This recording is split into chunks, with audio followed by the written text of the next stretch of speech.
Hello, denizens of the Sunlight Realm. Salotl here with another speed paint, and again joined by Beans! I just realized I shout in almost every intro, and I guess that's just my brand. You do. It's really funny. If there comes an intro where I don't shout, you should be concerned. It is Halloween today. It's very much Halloween. It is present, it is here, it is right around. It's not even around the corner, it's in front of you. Yeah, and I'll be really sad if I'm posting this on November 1st. I mean, technically, the Hallows Eve and traditions do go over to November 1st, and I think that's also when Dia de los Muertos is? Pardon me if I pronounce that incorrectly. There are a lot of Hallows Eve, Samhain, other like traditions like that just span through this entire section. Yeah, and there's a lot of really cool stuff. We, for our part, do Halloween. We celebrate the dressing up and taking candy from your neighbor's holiday. It's the spooky month. Yes, decorating everything in spiders and carved pumpkins and bats and Spiders. And to celebrate this, we drew ourselves as something a little bit spookier than usual. It's the spooky month, so of course we couldn't just leave our... I mean, look at my sprite, look at me. Is this scary? Look into my eyes. Do I scare you? No. The answer is no. This is cute. Look at me. I'm wearing purple and pink. I am cute. This isn't scary, so of course I had to make me scary. Yeah, I had a lot of work ahead of me too, but we're gonna see how you did first. Yeah, I'm very excited to show you guys what I did. Quick warning though, just for those of you who have arachnophobia or spider dislikes, just a heads up warning because my character is inspired by spiders. I'm excited. I like spiders. Catch me evicting spiders from my cave with my bare hands. Yes. I haven't seen a spider in many moons. They know to leave me alone. Although now maybe they'll start to come back with my new face. Yes. So, let's get into it. All right. Got a square. So I started out with like, okay, I'm gonna try and thumbnail this because I didn't know exactly how to get the pose out. Uh-huh.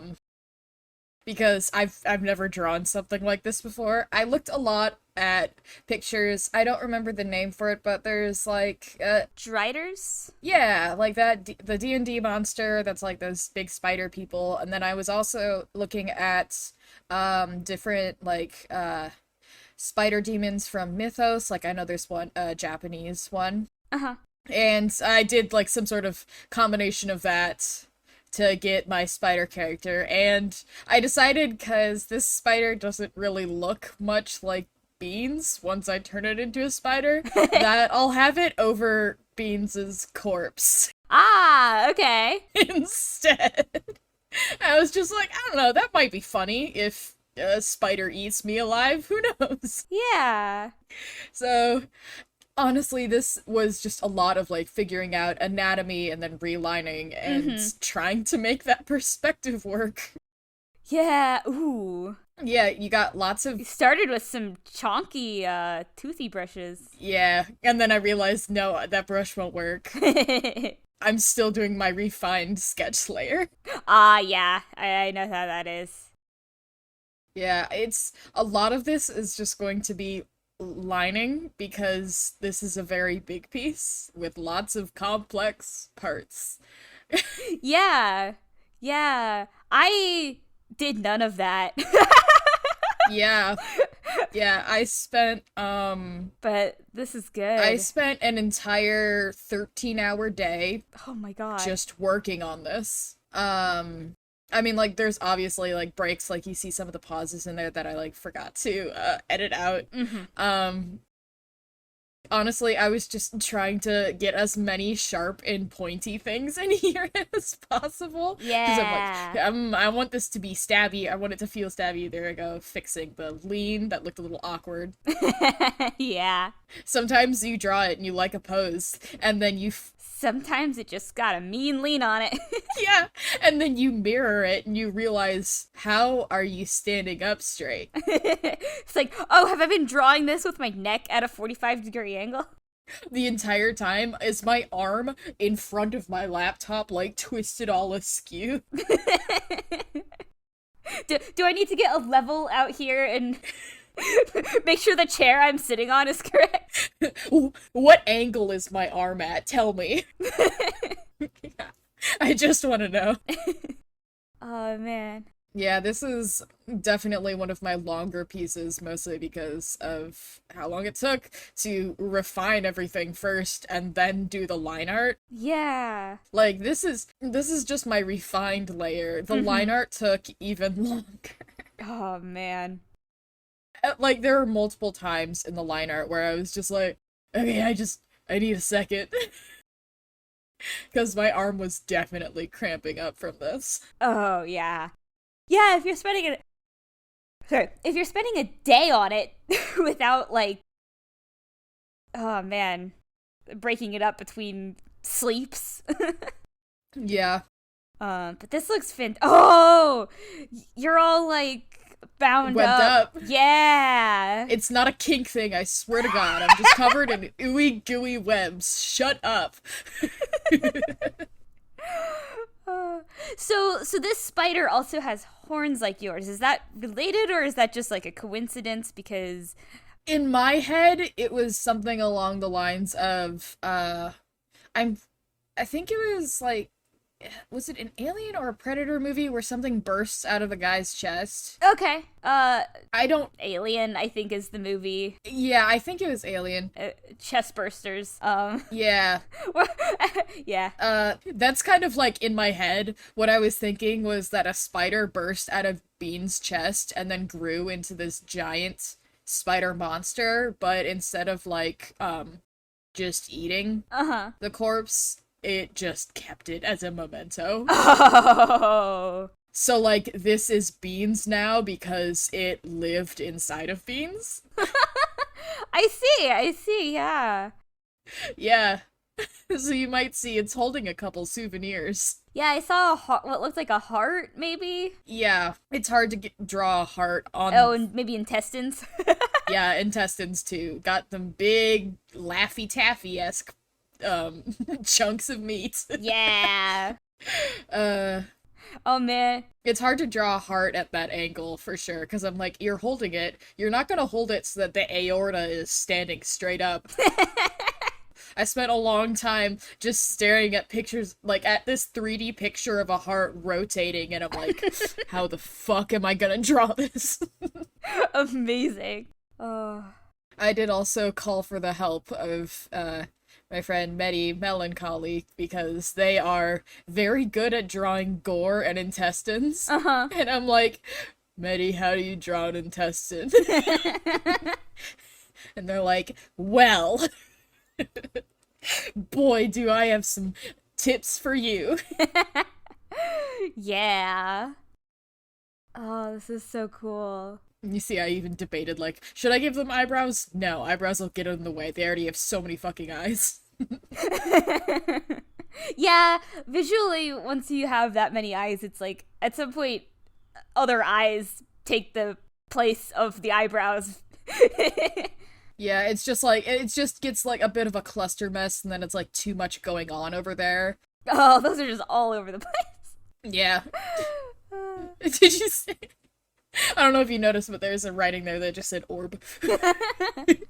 And here's me trying to put in a bunch of like hair-like texture on the orb as well for the spider. I debated giving it the patternings of a golden orb weaver, which I know is what a lot of the... I can't remember the name of the creature, but that's like what some of the Japanese myths about women who... spiders that can turn into women. Yeah. It's specifically about the golden orb weaver spider. Okay. And I was just like, maybe I should give it that pattern, and then I ended up thinking, no, I gotta make it Beans brand. I'm gonna put a heart on it. Yeah. And here's me trying to steal the legs to make it work on the other side, and then I realized, no, that won't work. I have to draw individual legs again on the other side, because they're at just a slightly different angle that it wouldn't have worked. Rip. Yeah.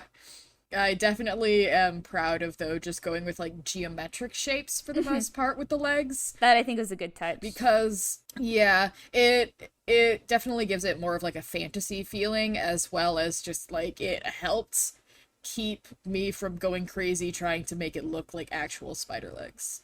Yeah, yeah. And then there's me just adding some more hair texture in. Yeah. I couldn't find any, like, toning brushes or anything like that that would give me that sort of effect. Yeah. So I ended up drawing it by hand. It is a pretty, like, specific texture you're looking for, and to make sure it's actually going around the orb the way it's supposed to. Yeah. Yeah. You see, I added an extra heart on there, so it's 3 hearts instead of 2. I see 4 hearts in this picture. God damn it! I was not at all prepared for that. Got him. Nice. God, your line art's so, like, fine, I guess. Thank you. I was definitely trying to go for a thinner line even than normal. Yeah, and you've already got, like... Yeah, like, I already usually draw very fine lines, but for this one, I wanted it to be very wispy, to kind of go with the fact that, like, oh, this has lots of fine hairs on it, because it's a spider, and also webs are very fine lines as well. So there you see me. I debated, like, color scheme. You see beans in there. I just steal colors directly from beans. This isn't the actual color palette that I go with. I kind of just started blopping in beans based colors and, like, desaturating them. Yeah. And I was just like, okay, just kind of, like, trying to make this work because I wasn't exactly sure of the color palette. There you see me, like, throwing overlay layers on it to try and make it work. And then instead I just decided to recolor all of them because I didn't like it. It was too, like, muddy. And I wanted it to be kind of a closer palette than it was before. It was kind of, like, all over the place. So there you see me just decide, like, fuck it, just put it back on that base pink color and retry it again. Yeah. I definitely had a lot more struggles with the color palette this time. I end up going for a darker purple as the base. Yeah. And ditched the idea of green hair entirely and went with kind of like gray silver-ish look, kind of like to evoke the feeling of webs again. Yeah.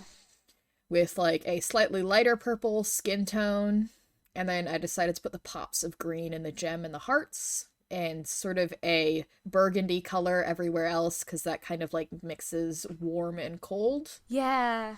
And I decided to keep the eyes a hot pink, because I liked it, and it was that pop of color that kind of pulled it all together. Absolutely. Especially, like, connecting with Beans down there on the bottom. They both have those hot pink eyes, just, like, bringing that color in somewhere else in the piece. Now you see me putting in the colors for the heart. Yeah. Trying to get the veins in. I had actually a lot of fun drawing intestines. Like, it's a weird sentence, definitely, like, I'm enjoying drawing intestines, and then I'd, like, sit there for a moment, just like, I'm enjoying drawing intestines. Oh, this is so good. Thank you. This is still just, like, in the coloring phase, trying to get everything to work. I desaturated a lot of the colors that were originally in Beans, trying to make it look more lifeless. Yeah. Yeah. Like, it's been there for long enough for this thing to grow up. Yeah. Oh! Erasing again for the, lighting. I decided to I like do that in this technique a lot. piece as well. Yeah, me too. I actually drew this right after I drew Sahara. So I was still very much in a dramatic mood. Like, literally right after I drew Sahara and I was finished, it was like 10 at night, and I'm like, okay, I need to start drawing up, like, sketching up concepts for this and get some ideas on paper, because I'm still in project mode. Yeah. Yeah. And then the very next day is when I worked on this, so it was like back to back getting those 2 pieces done. Because I was very excited.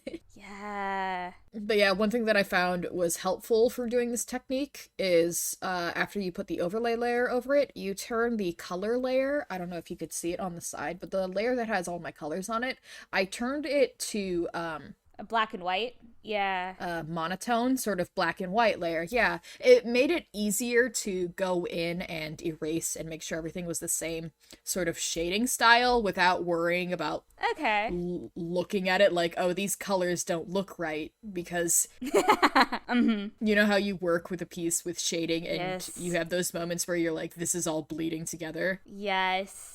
That definitely helped with it, because then I could just focus on getting the shading done and not worrying about how the colors looked. Yeah.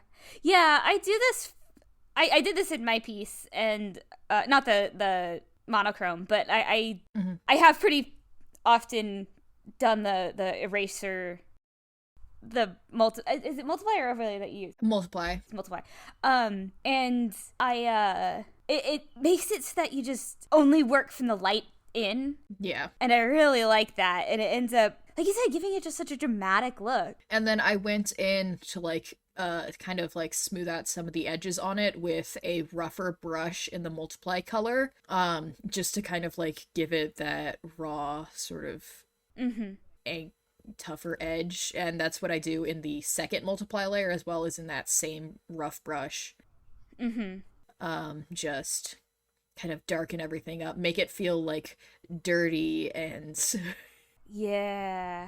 like that underground sort of, you know, like how Dark Souls is just dirty and gross. Just kind of evoke that feeling. Yeah, grimy. Gotta get that grunge. Yeah, and then here's me getting blood in everywhere. Naturally. There's just a lot of blood, getting my drips in. Tasty. Different kind of drip. Yeah, different kind of drip. Not the kind that you're thinking of. I decided to put some on the legs as well. Because I'm like, why not? And there's me putting in some highlights. Put some highlights to make the intestines look a little wet. Yeah. And then I decided I need a bigger puddle of blood. And then here you have me just quick. The swebs. With some rough brushes and some thin brushes, try to get some webs in there. Hell yeah. Just because I didn't want to have to draw every single individual web. Oh yeah. And this really adds to the composition because it's like containing it all. Yeah. And then I added some shading to it. Kind of makes it feel like it's in a place and not just sedentary on its own. Yeah. And then you see me add some highlight to the eyes, and I'm done. That's awesome. This turned out so well. I'm very proud of this piece. Originally, I debated trying to render it in a very realistic style. Because I wanted it to have that unsettling feeling to it. Yeah. And then while I was like doing all the line work and getting everything done like that, I was debating how I wanted to color it while I was doing the line work, because I still wasn't sure if I wanted it to be lined or not. And while doing that, I realized that is going to take me an entire second day to finish, because like halfway through the line work, it was already like 7 p.m. And I had spent a majority of my day on this, and I was just like, I can't do this to myself a second day. I will go insane. But yeah, this is my piece. I love it. It is fantastic. Thank you. I had a lot of fun. Yeah. I went a little bit of a different direction with the way I decided to channel the scary energy. I'm so excited. And I guess we'll just get right into it. It took me a minute to figure out what I actually wanted to do. Like, I actually sat on it for like almost a week or two. Yeah. Before like my little pigeon friend gave me an idea of what if what if Salotl's looking over their shoulder like you just came in and are prey? Ooh, right? Yes. So that gave me the pose that I wanted, and Ass out, ass out. yes, yes, yes. We will get there. So it took me once I had that idea, then I was like, okay, do I want this floating in the middle of a water void? Do I want to? I wanted a big monster in there with. I knew going in what I wanted the color palette and lighting to be too. But I didn't know what the composition was going to be. I ended up going with this one. Because I thumbnailed out a few different versions of it. And I wanted those like fluorite greens and blues. Yes. With like just like you're at the bottom of the freaking ocean. With just a bit of light streaming in from the top. And then I don't line anything. I have the sketch and I go straight into the colors. I add the tail in because I wanted to make Salotl look scary, and for me doing that was making them look more feral. Less human. Ooh, yeah. Yeah, less human, more feral.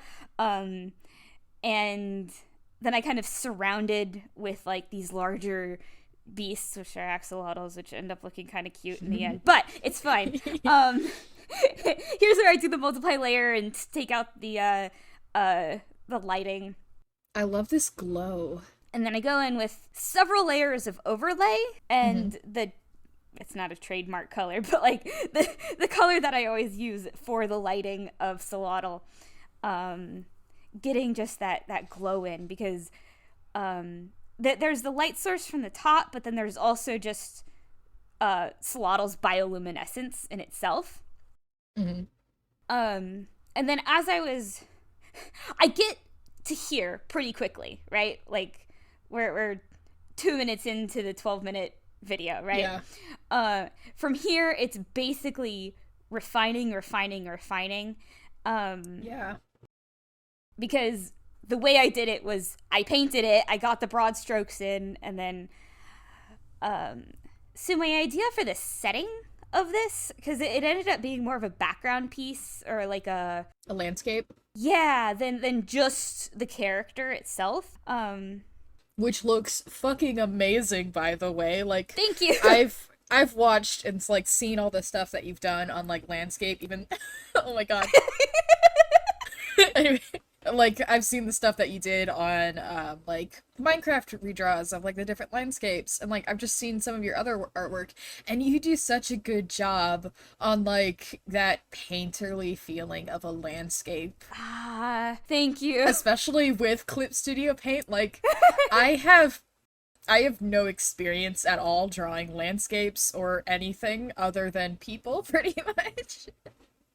So anytime you do like anything like this, I'm just like, oh, pretty. Thank you. I am actually really happy with how this turned out. It's one of my favorite color schemes. I love jewel tone blues and greens and blacks. They're very good. Yeah. And then the colors of Salotl's makes for just a really nice contrast and color pop for it. And my idea for the location was actually, have you ever heard of brine pools? I have. Okay. I was actually talking about that the other day. I have been talking about it because I can't I'd started doing research on it and I couldn't shut up about it. They're basically, I guess I don't have to tell you, but I was going to fill in the audience. No, yeah, go explain. Okay. They are super salinated pools of water that form at the bottom of other pools of water. Sometimes it happens in freshwater, but they're really, really common in the Gulf of Mexico. And because it's super salinated, it doesn't have any oxygen in it. So they're like, and it also comes with like sulfides and like other toxic chemicals. So fish that swim into it by accident will like go into toxic shock. And so there's these really like, they're graveyards almost. Like things will crawl into like what looks like a lake underwater, right?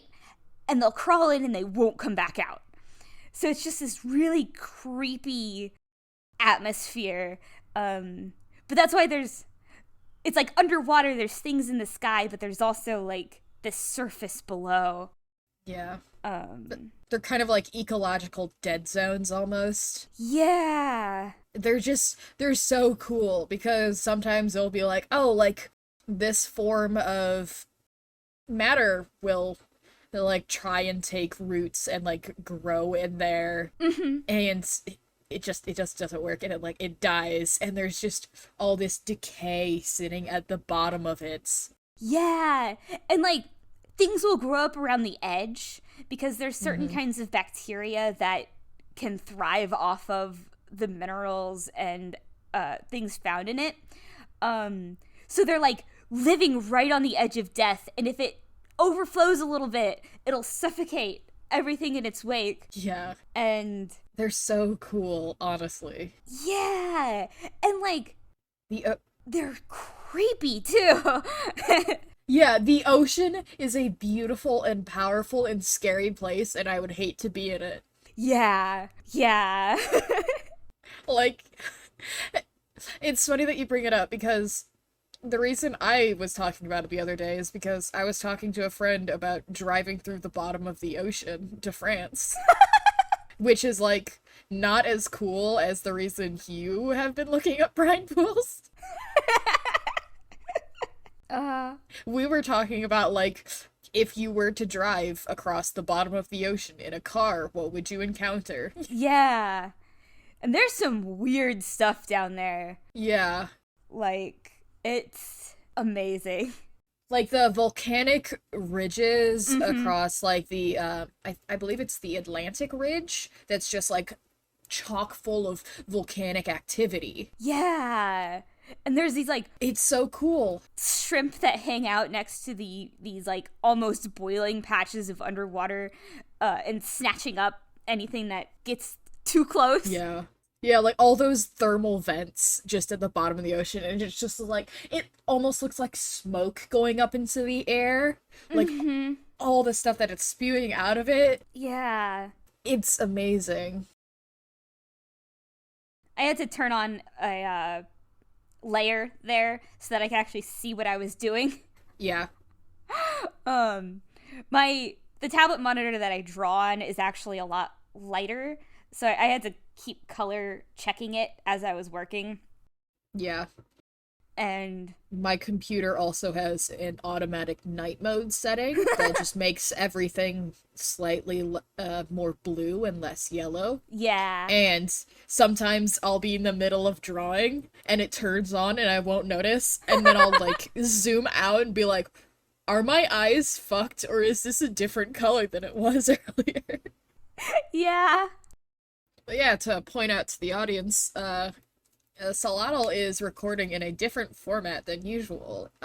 If you aren't aware of Clip Studio Paint, it has an automatic, yeah, I guess you could say speed draw feature almost, where it literally only categorizes the different strokes and changes you make to a piece, and essentially just records that data, and you can export it as a time lapse. Yeah. You have to turn it on at the beginning of your drawing and won't remember it unless you do that. But once it's on, you can export it at any point and it will just create this video for you. I've used it a few times when I'm doing, like, when I've posted sketches of stuff that I'm not using OBS to record for. That's why you don't see me zooming in at all on this. Because that's normally I would be like, right now I think I'm working on the axolotl in the water. I would be up in its business right now. Right? Yeah, like it would be asking me to please step away. I'm so close. I can see your pores. Please leave. But yeah, that is a good feature to use when you do it in multiple sittings. Yes. So you don't forget to turn OBS back on.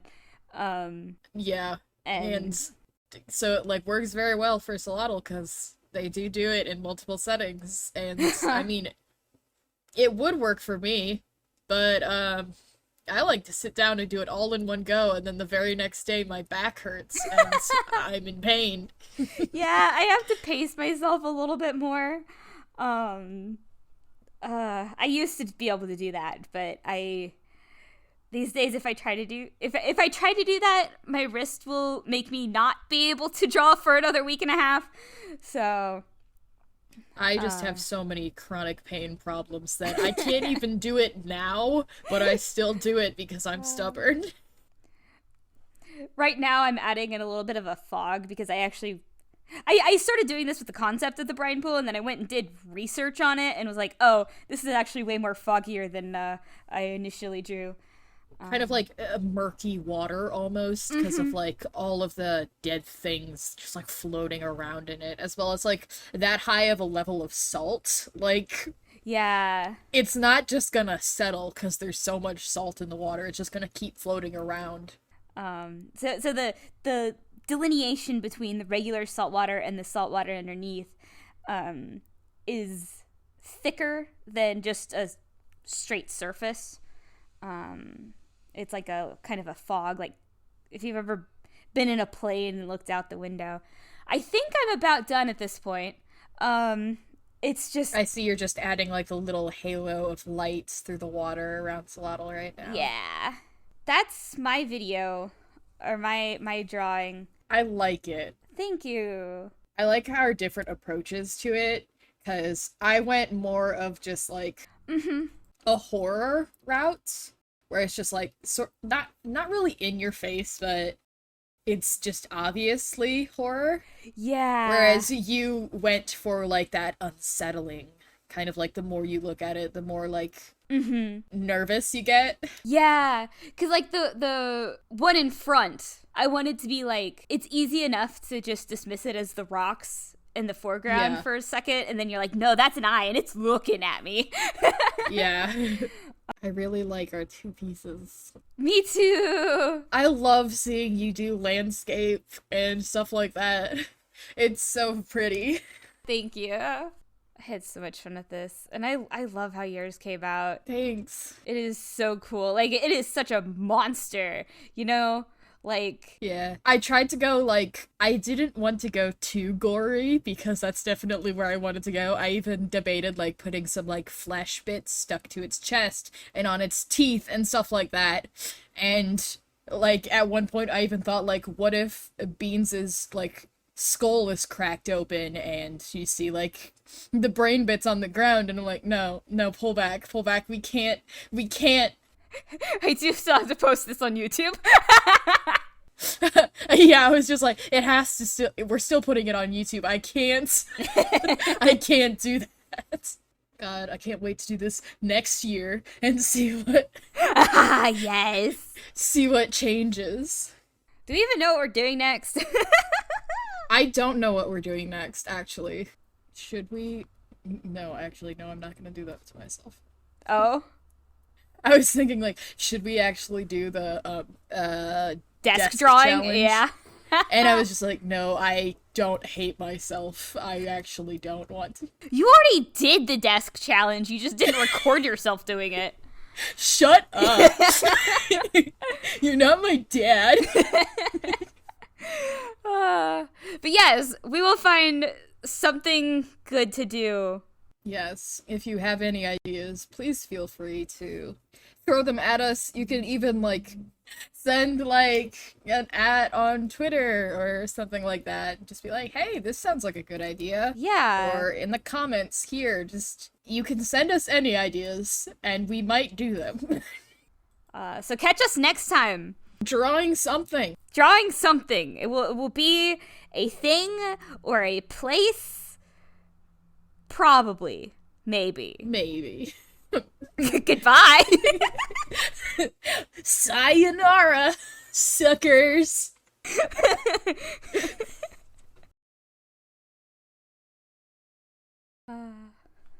If you look really closely, I've never painted a butt before in my life, but I kind of did that here. You did. I see a little cheek action in there. Not quite clapping, but those cheeks.